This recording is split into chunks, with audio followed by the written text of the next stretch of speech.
Hari ini banyak orang menghukumi sesuatu pakai rasa, pakai tokak seleranya, rasanya tidak masalah. Ini pakai rasa, padahal hukum itu bukan rasa. Ya, gimana supaya jelas ini benar salah, ini sesuai yang diinginkan oleh Allah atau tidak? Maka mau tak mau pintunya lewat majelis ilmu. Makanya majelis ilmu ini Bapak Ibu majelis yang tak disukai oleh syaitan. Majelis ilmu ini majelis yang tak disenangi oleh iblis. Kenapa? Karena iblis tahu, dan ini diajarkan oleh para ulama, al-ilmu qoblal amal. Orang tidak bisa beramal kecuali dengan ilmu, pintunya lewat ilmu. Al-ilmu qoblat taqwa, predikat takwa yang dijanjikan oleh Allah yang mengantarkan orang pada memasuki surga Allah itu, wa'iddat lil muttaqin, itu tidak akan bisa dimiliki, diraih oleh seorang kecuali dengan ilmu. Al-ilmu qoblat taqwa, berilmu sebelum bertakwa. Makanya majelis ilmu ini majelis yang berat, ya, majelis yang berat. Godaannya luar biasa. Walaupun dah tidur siang tadi, ngantuk juga Pak di majelis ilmu ini. Sama dengan kita baca Quran tuh. Cobalah baca Quran tuh. Kalau susah tidurnya, baca Quran, pasti mudah tidurnya itu. Baru satu halaman. Kenapa?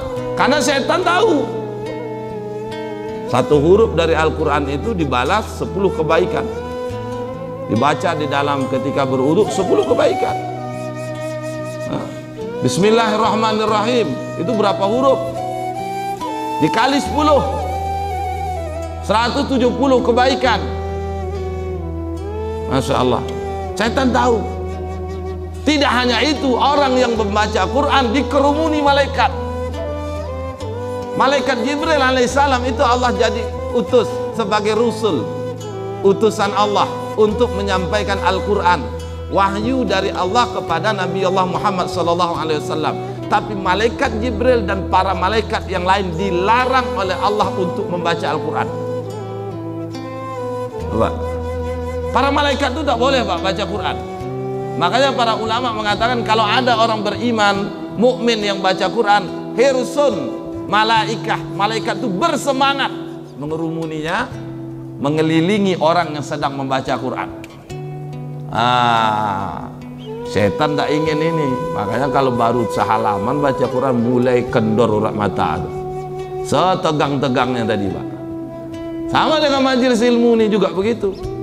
Maka ini perlu riadoh, mujahadah, kesungguhan, pengerjuangan, dilawan itu.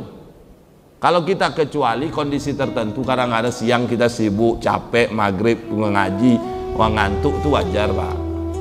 Maka harus disadari. Tapi kalau tidak, itu pasti setan lagi bermain.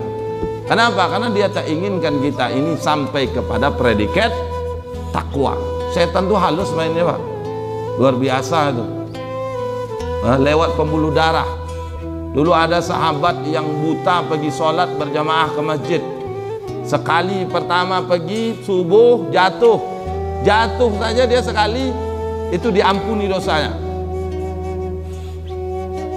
Yang subuh kedua jatuh lagi, tetap bangun dia pergi ke masjid, diampuni dosa ibu bapaknya, keluarganya. Tapi kata Allah jangan sempat jatuh yang ketiga, orang sekampungnya akan diampuni dosanya. Maka yang ketiga kali dituntun oleh iblis supaya jangan jatuh. Bayangkan Bapak tuh, iblis tuntun Pak ke masjid. Sahabat ini buta. Setiap kali dia ke masjid, apalagi subuh, dia bawa pakaian dua. Satu yang dipakainya, satu pakaian ganti setelah sampai ke masjid. Kalau kotor diganti pakaian baru. Maka setiap kali jatuh dia bangun, jatuh bangun. Nah, akhirnya sholat berjamaah ke masjid. Jatuh diampuni dosanya, jatuh diampuni dosa ibu bapaknya. Nah kata Allah, kalau yang ketiga kalinya dia jatuh, maka dosa orang sekampungnya diampuni. Kayak di komplek kita ini lah, diampuni dosanya semua. Gara-gara dia bergegas sholat ke masjid. Maka dituntun oleh iblis supaya jangan jatuh, agar orang sekampung itu jangan diampuni dosanya. Bayangkan apa?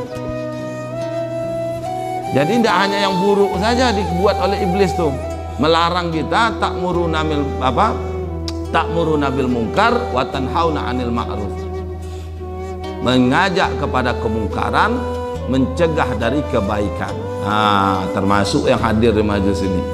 Ya insya Allah Bapak Ibu, kalau kita sadari ini pasti godaan syaitan, kita mencobanya berlindung pada Allah dengan mencoba melawannya dengan cara berlindung kepada Allah, bertahun kita, dan disunahkan kita mengambil wudu kalau rasanya mengantuk, maka insya Allah Bapak Ibu, syaitan tidak akan mampu menggoda umat hamba Allah ini.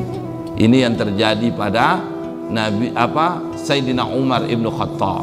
Sayyidina Umar itu luar biasa, 40 hari jalan yang dia lewati tidak dilintasi oleh setan.